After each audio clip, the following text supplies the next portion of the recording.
Good morning everyone. आज जो हमारा टॉपिक है चैप्टर नंबर 3 का व्हीटस्टोन ब्रिज सर्किट। ये सर्किट यूज किस लिए होता है? A circuit which is used to find value of unknown resistance। एक ऐसा सर्किट जो हम यूज करते हैं अननोन रेजिस्टेंस को फाइंड करने के लिए। अब इसका सर्किट डायग्राम कैसा होता है वो हम एक बार देख लेते हैं।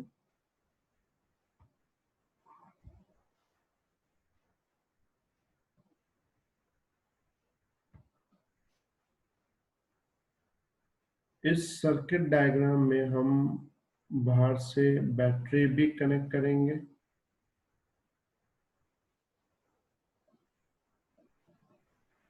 सर्किट डायग्राम पे पूरा कंसंट्रेशन। डायग्राम थोड़ा अलग भी तुम्हें एग्जाम में आ सकता है, लेकिन मीनिंग किस टाइप की होगी पहले वो एक बार समझ लो।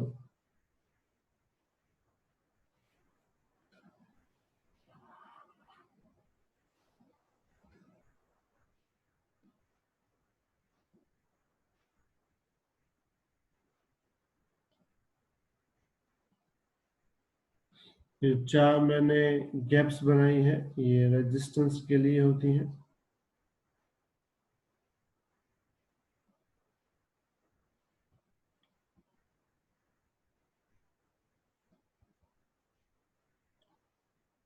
इनमें हम रेजिस्टेंस डाल देते हैं।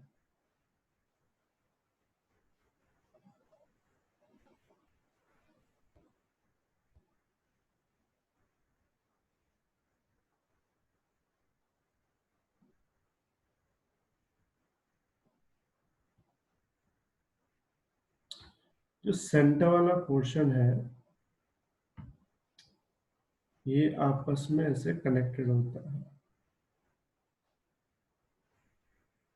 लेकिन इस कनेक्शन में हम लोग बीच में एक जगह रखते हैं जहां हम लोग गैल्वेनोमीटर को एडजस्ट करते हैं।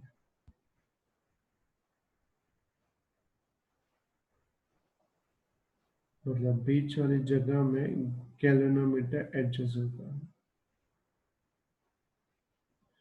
यहाँ पे सर्किट में यहाँ पे एक रेजिस्टेंस, उसको बोलेंगे R1। इस रेजिस्टेंस को बोलेंगे R2। यहाँ जो रेजिस्टेंस है R3 और यहाँ जो रेजिस्टेंस है वो R4।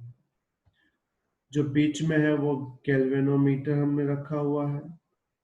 नीचे हम लोग एक बैटरी कनेक्ट कर लेंगे, माइनस प्लस समझो V वोल्ट की।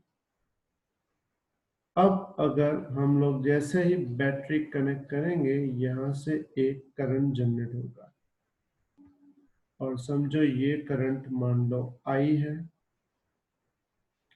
और ये I करंट जब यहाँ पहुंचेगा तो यहाँ पहुंचने के बाद उसके दो डिफरेंट पाथ हो जाएंगे। वो जो दो डिफरेंट पार्ट होंगे, दो पार्ट में जब वो डिवाइड होगा तो उसका पहला पार्ट इस तरफ जाएगा, समझो उसकी वैल्यू को नाम देते हैं हम I1। और दूसरा पार्ट नीचे की तरफ इस तरफ जाएगा, उस वैल्यू को हम क्या नाम देंगे I2। अब यहाँ पे हम अलग अलग टाइप के पॉइंट्स को नाम दे देंगे। इस पॉइंट को नाम दे देंगे A, ये वाला पॉइंट। फिर यहाँ ऊपर वाले पॉइंट को B बोल देते हैं। फिर नीचे वाले यहाँ वाले पॉइंट को C बोल देंगे, और नीचे जो पॉइंट है उसको बोल देंगे D। अब जैसे ही करंट आगे बढ़ रहा है, जैसे I1 B पे पहुंचेगा तो B पे पहुंचने के बाद उसके दो पार्ट हो जाएंगे, एक नीचे की तरफ, एक I2 की तरफ, मतलब R2 की तरफ। और I2 जब D पे पहुंचेगा इसके भी दो पार्ट हो जाएंगे, एक ऊपर की तरफ, एक इस तरफ। अब डायग्राम देखने के बाद तुम्हें ये अंदाजा लगेगा कि जो गैल्वेनोमीटर में है उस पे दो अलग अलग डायरेक्शन से करंट आ रहा है और वो भी ऑपोजिट। जब दो अलग अलग डायरेक्शन से करंट आता है ऑपोजिट करंट, तो ऑपोजिट करंट में जीरो होने की पॉसिबिलिटी रहती है। जीरो होने की पॉसिबिलिटी मतलब जीरो होगा कि नहीं होगा वो कंफर्मेशन नहीं होता, क्योंकि जब I2 यहां से डिवाइड हुआ है और I1 यहां से डिवाइड हुआ है, उन दोनों की वैल्यू सेम है ऐसा सर्किट से पता नहीं चल रहा, क्योंकि हमने नाम दिए I1, I2, R1, R3, मतलब दे आर वेरिएबल्स। अब वेरिएबल तो हर बार अलग अलग हो सकते हैं। अगर वेरिएबल हर बार अलग अलग होंगे तो जरूरी नहीं कि ऊपर से आने वाला करंट और नीचे से आने वाला करंट सेम हो। ठीक है, मतलब एक कंफर्मेशन नहीं है कि यहाँ करंट जीरो होगा, लेकिन हमें इसको जीरो करना है। अब सिंपल बात है, जीरो हम अपने आप कैसे कर लेंगे, क्योंकि ये सब चीजें तो फिक्स्ड दिख रही हैं।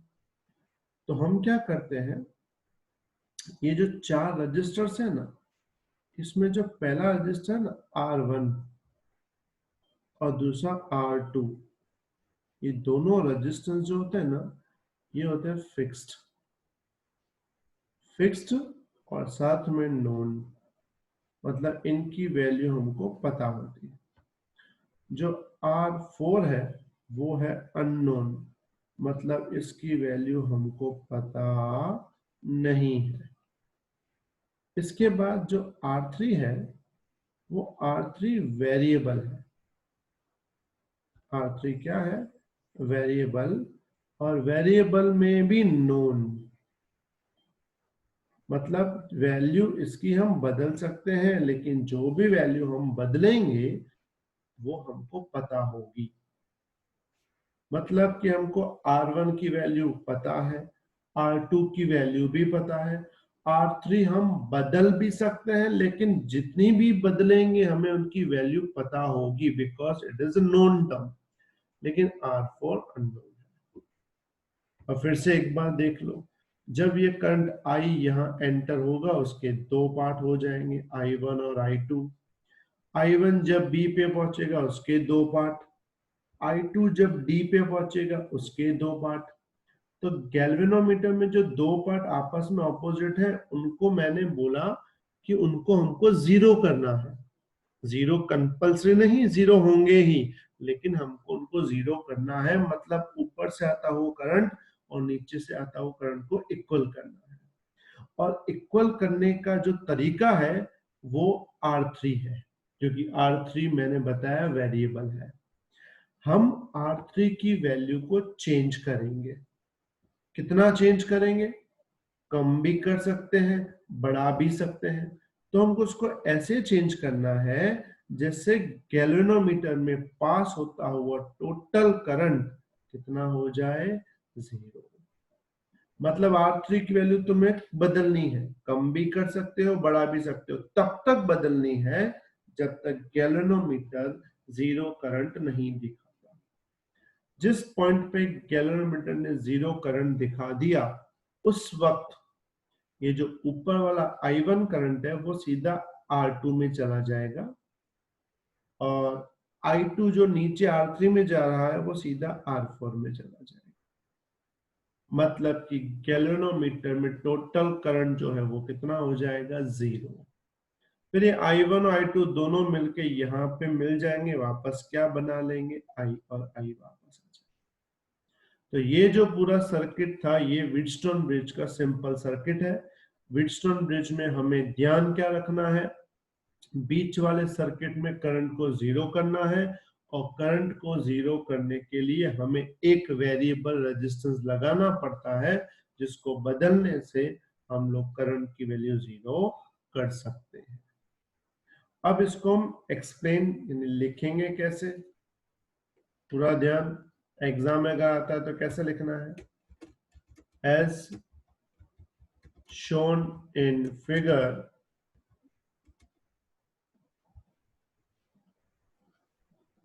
a Wheatstone bridge circuit Wheatstone bridge circuit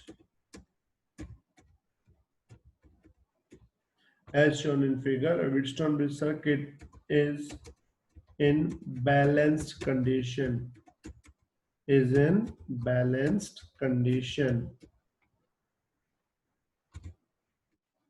In this situation, the current flowing through BD branch is zero,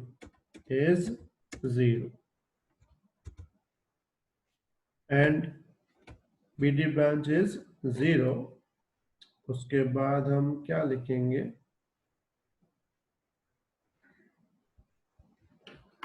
Here the R1,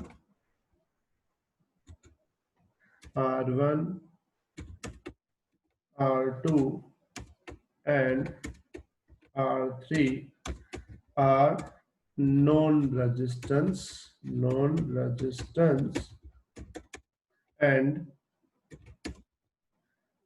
R4 is unknown resistance. यहाँ पे 3 नोन है, एक क्या है? अननोन है। अब हम इस डायग्राम में हम लोग किरचॉफ के रूल से अप्लाई करेंगे। पूरा ध्यान।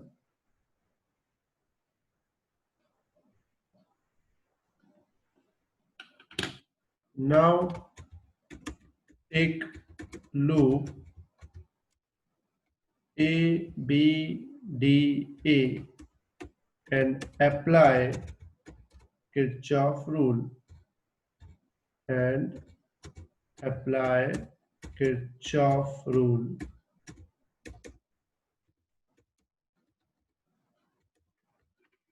अब पूरा ध्यान। पहले हम जाएंगे A से B में, तो A से B में जाएंगे तो लिखेंगे हम लोग -I1R1। फिर B से D में कोई करंट नहीं है क्योंकि हमने गैल्वेनोमीटर में से पास होता हुआ करंट जीरो कर दिया है। फिर D से A जाएंगे तो लिखेंगे +I2R3 इज इक्वल टू 0। तो बाद में इसको सॉल्व करेंगे तो मिलेगा I1R1 is equal to I2R3। इस इक्वेशन को हम देंगे इक्वेशन नंबर 1। उसके बाद दूसरा लूप लेंगे। Now take loop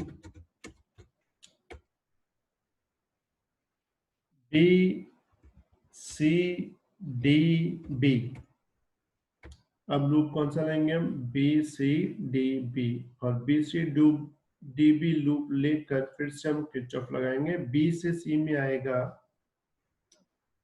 -I1R2, C से D में आएगा +I2R4 इज इक्वल टू 0, क्योंकि D से B में करंट 0 है। तो ये हो जाएगा I1R2 is equal to I2R4। इसको दे देंगे इक्वेशन नंबर 2। उसके बाद हम लोग डिवाइड करेंगे इक्वेशन 1/2। डिवाइड करेंगे इक्वेशन 1 को 2 से। तो अगर डिवाइड करोगे तो ध्यान से देखो, I1 कैंसिल, I2 कैंसिल, हमको क्या मिलेगा? R1/R2 is equal to R3/R4। तो ये जो फॉर्मूला मिली हमको, तो इस फॉर्मूला में हमारे 3 टर्म तो नोन है, R1 नोन है, R2 नोन है, R3 नोन है। तो हम इजीली R4 को सब्जेक्ट बनाकर फाइंड आउट कर सकते हैं। मतलब जब भी ब्रिज अगर बैलेंस्ड है, बैलेंस्ड के लिए 2 सिचुएशंस होती हैं। पहली, करंट बीच वाली लाइन में से 0 होना चाहिए, और दूसरी कि R1 और R2 का रेशियो और R3 और R4 का रेशियो सेम होना चाहिए। ये 2 कंडीशन है तो ब्रिज बैलेंस्ड है। जब तुम न्यूमेरिकल करते हो, तो न्यूमेरिकल जब तुम करने बैठते हो तो तुम्हारे पास प्रैक्टिकली गैल्वेनोमीटर नहीं होता, तो बीच में से करंट 0 है या नहीं है वो तुम पता नहीं कर सकते। उस वक्त तुम्हें क्या देखना होता है? रेशियो। अगर R1 और R2 का रेशियो और R3 और R4 का रेशियो अगर सेम है, मतलब ब्रिज बैलेंस्ड है। तो ब्रिज बैलेंस है मतलब बीच में करंट कंपलसरी 0 होगा। क्लियर? तो हम क्या लिखेंगे? The above condition shows bridge is balanced and potential of point B and D is same। ये ब्रिज बैलेंस है और जो पोटेंशियल है बी और डी का वो सेम रहेगा, इसलिए इसमें से करंट पास नहीं होगा। उसके बाद अगर ये ब्रिज बैलेंस हो जाती है, तो ब्रिज बैलेंस होने से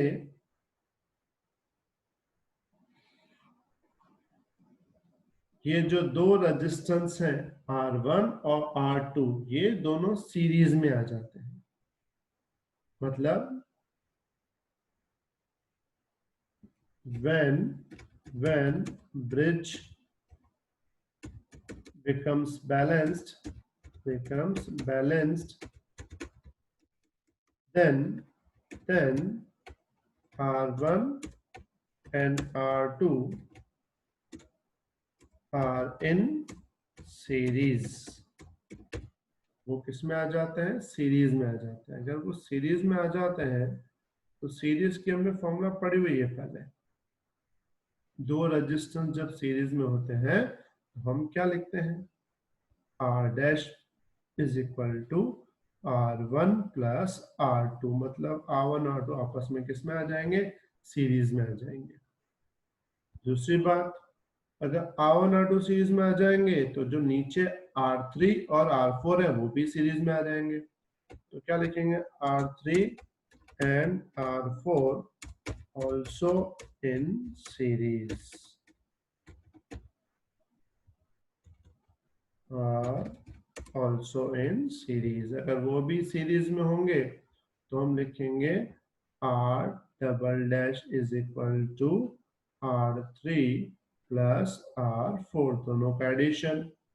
अब ऊपर का जो सीरीज है उसको R डैश नाम दिया, नीचे का जो सीरीज है उसको R डबल डैश नाम दिया, तो दोनों आपस में पैरेलल है।